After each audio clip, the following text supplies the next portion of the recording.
Bonjour et bienvenue sur j'aicompris.com. Alors dans cette vidéo, on va étudier les variations, mais cette fois-ci d'une fonction trigonométrique, ça veut dire avec des sinus ou des cosinus. Et ça, c'est pas forcément facile à faire parce que d'abord, il faut savoir dériver des sinus et des cosinus, et ensuite, il faut savoir étudier le signe de la dérivée, et du coup, on tombe souvent sur des inéquations avec des sinus ou des cosinus du type, par exemple, sinus quelque chose supérieur à 1,5, et ça, c'est pas toujours simple de les résoudre. Avant de vous laisser chercher, j'ai rappelé ici les formules pour dériver des sinus et des cosinus. J'expliquerai en détail au moment où on y sera. Et ici, je vous ai rappelé le plan pour étudier les variations d'une fonction. Donc, premièrement, on calcule la dérivée, mais avant, on pense surtout à justifier que la fonction est bien dérivable sur l'intervalle indiqué. Une fois qu'on a dérivé, eh bien, on cherche le signe de la dérivée. Et après, on fait le tableau de variation en utilisant cette propriété. Si la dérivée est positive sur l'intervalle, alors f est strictement croissante dessus. Et pareil pour même principe quand la dérivée est négative. Donc maintenant, appuyez sur pause, cherchez bien cet exercice et seulement après avoir bien cherché, regardez la suite de la vidéo. Donc, allons-y, corrigeons cet exercice. Donc, on nous demande de trouver les variations de cette fonction. Donc, il va falloir déjà dériver cette fonction. Mais avant de dériver, il faut s'assurer que cette fonction est bien dérivable sur l'intervalle indiqué. Et deux façons de voir les choses. Première façon, c'est de voir que cette fonction est de la forme cosinus de ax plus b. Et vous devez savoir que la fonction cosinus de ax plus b, eh bien, elle est dérivable sur r. Donc, cette fonction, elle est dérivable sur r. La fonction x également, et donc quand on les additionne ou qu'on les soustrait, ça reste dérivable sur r. Donc première façon de justifier que cette fonction elle est dérivable sur r, donc a fortiori sur l'intervalle plus petit, moins pi, pi. Deuxième façon de voir les choses, c'est d'utiliser cette formule qui est un peu plus générale, c'est que quand vous avez quelque chose qui est de la forme cos u, où u est une fonction dérivable sur un intervalle i, et bien alors la fonction cos u est encore dérivable sur cet intervalle i, et la dérivée c'est moins u' sinus u. Et donc pour justifier que f est dérivable sur cet intervalle, et bien j'écris que f c'est la somme, ici on peut considérer que c'est une somme, puisque ça pourrait être plus moins x, de deux fonctions qui sont chacune dérivables sur r, donc a fortiori dérivables sur cet intervalle, c'est ce que j'ai écrit ici. Et donc maintenant, on va pouvoir effectivement dériver cette fonction. Donc allons-y, dérivons cette fonction, et vous devez savoir que la dérivée de cos de ax plus b, eh bien c'est quoi la dérivée de cos? C'est moins sin, donc ici ça va me faire apparaître un moins sin de la même chose, c'est-à-dire ici de 2x moins pi sur 3, mais ici, apparaît devant le sinus la dérivée de la fonction qui est à l'intérieur, c'est-à-dire le a. Donc ça fait moins a. Donc ici a, ici c'est bien de la forme ax, donc le a c'est 2. Donc ici ça fait moins 2 sinus de 2x moins pi sur 3. Et la dérivée de moins x, ici la dérivée ce sera moins 1. Et il ne faut pas perdre de vue que le calcul de la dérivée, il est valable puisque la fonction est dérivable sur cet intervalle pour tout x de cet intervalle. Donc on commence par écrire que pour tout x de cet intervalle, eh bien la dérivée f' de x, elle est égale à quoi? Donc je répète, ici la dérivée de cos, ça va me faire apparaître moins sin de exactement la même chose, sauf que devant apparaît le a, et ici le a c'est 2, donc ça fait moins 2 sinus de 2x moins pi sur 3, et la dérivée de moins x, ça fait donc moins 1. Maintenant qu'on a dérivé, il va falloir trouver le signe de la dérivée. Et en général, pour trouver un signe, on pense à factoriser. Mais ici, il n'y a rien à factoriser. Donc, qu'est-ce qu'on va faire? On va résoudre quand est-ce que la dérivée, par exemple, est positive. Donc, on va résoudre ceci supérieur ou égal à 0. Donc, allons-y, c'est ce que j'ai écrit ici. Résolvons quand est-ce que la dérivée est positive. Donc, ça revient à résoudre ceci. Et maintenant, je vais isoler le sinus. Donc, ça fait moins 2, ici, sinus de 2x moins pi sur 3, mon but c'est d'isoler le sinus supérieur ou égal à 1. Et ensuite je vais diviser par moins 2 et donc ça va changer le sens de l'inégalité. Et donc en divisant par moins 2, eh bien, ça revient à résoudre le sinus est inférieur ou égal à moins 1,5. Et maintenant il va falloir résoudre à l'aide du cercle trigo cette inéquation trigonométrique. Donc je fais un cercle trigonométrique, c'est-à-dire un cercle de centre O et de rayon 1, et je veux que le sinus soit inférieur à moins 1,5. Vous ne devez pas perdre de vue que le sinus, ça correspond à l'ordonnée ici. Donc ici, ça veut dire qu'en ordonnée, on est à moins 1,5 et qu'on veut être en dessous. Donc ça veut dire qu'on veut être où sur le cercle? Eh bien, ça veut dire qu'on veut être dans cette zone que je viens de repasser en vert. Maintenant, il faut trouver quel est le nombre qui correspond à ce point. Et vous devez savoir que si vous êtes à 1,5 en ordonnée, eh bien ici, vous êtes à exactement pi sur 6. Donc ici, on est à moins 1,5. Donc ici, on est à moins pi sur 6. Et ici, on est à moins pi moins 1 pi sur 6. C'est-à-dire qu'ici, on est à moins 5 pi sur 6. Donc ça, c'est extrêmement important de retrouver les nombres qui correspondent à ces deux points. Et donc ce schéma, il permet de comprendre quoi? C'est que si on veut que le sinus soit inférieur à moins 1,5, il faut donc être dans cette zone. Et donc ça veut dire que le nombre qui est à l'intérieur du sinus, eh bien ce nombre, il doit se balader entre ces deux valeurs. Et donc ça veut dire quoi? Ça veut dire que le nombre qui est à l'intérieur du sinus, donc on s'est débarrassé du sinus, donc 2x moins pi sur 3, eh bien il est compris entre moins 5 pi sur 6 et moins pi sur 6. Mais pas tout à fait, c'est ce que je vais préciser maintenant. Parce qu'il ne faut pas oublier qu'un point, par exemple ce point-là, correspond à pi sur 6, mais si je fais un tour supplémentaire, je suis encore sur le même point. Donc ça veut dire qu'un point, il correspond, ce point-là par exemple, il correspond à pi sur 6, mais plus k fois 2pi. Si je rajoute 2pi, eh bien je rajoute un tour complet et je reste sur le même point. Donc ici, il ne faut pas oublier que c'est toujours à 2pi près. Donc il faut rajouter plus k fois 2pi et ici plus k fois 2pi avec k qui est un entier relatif. Maintenant, on a bien avancé, mais notre but, c'est de trouver x. Donc maintenant, on va isoler x dans cette double inégalité. Donc d'abord, on va additionner partout pi sur 3 et ensuite, on divisera par 2.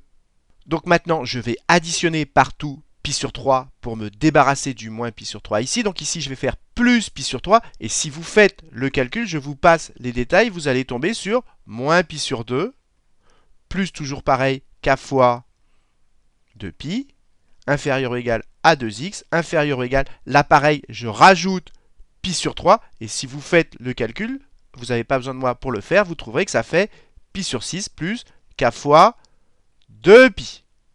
Et maintenant, comme notre but c'est d'isoler le x, on va tout simplement diviser par 2. Donc ici, ça fait moins pi sur 4 plus, attention, si on divise par 2, plus kpi, inférieur ou égal à x, inférieur ou égal, donc je divise par 2, ici ça fait donc pi sur 12, plus je divise par 2, ça fait k fois pi. Donc ce qu'il faut comprendre, c'est que ici, j'ai résolu cette inéquation que j'avais ici, je l'ai résolue dans R. Donc j'ai trouvé toutes les solutions de cette inéquation dans R. Et maintenant, je vais trouver parmi toutes ces solutions uniquement celles qui sont dans l'intervalle qui m'intéresse et qui sont dans l'intervalle moins pi, pi. Et maintenant, je vais déjà commencer par placer moins pi sur 4 et pi sur 12. Donc moins pi sur 4, vous savez que pi sur 4, ça correspond à ce point-là. Donc moins pi sur 4 correspond à ce point-ci.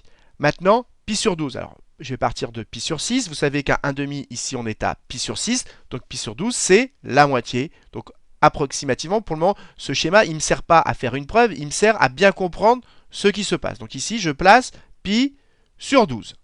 Maintenant, il faut bien comprendre que ici, k, on l'a expliqué, c'est un entier relatif. Il peut prendre n'importe quelle valeur. Donc déjà, on va voir ce qui se passe lorsque k vaut 0. Ça veut donc dire que x, si k vaut 0, je suis au brouillon pour le moment, eh bien si k vaut 0, ça veut dire que x est compris entre moins pi sur 4 et pi sur 12.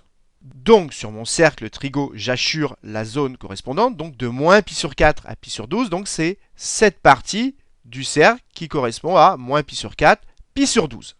Maintenant que j'ai remplacé k par 0, j'ai envie de le remplacer par 1. Et qu'est-ce que ça va changer si je remplace k par 1? Eh bien, ici, ça va me rajouter pi. Donc ici, je rajoute pi, et ici, je rajoute pi également.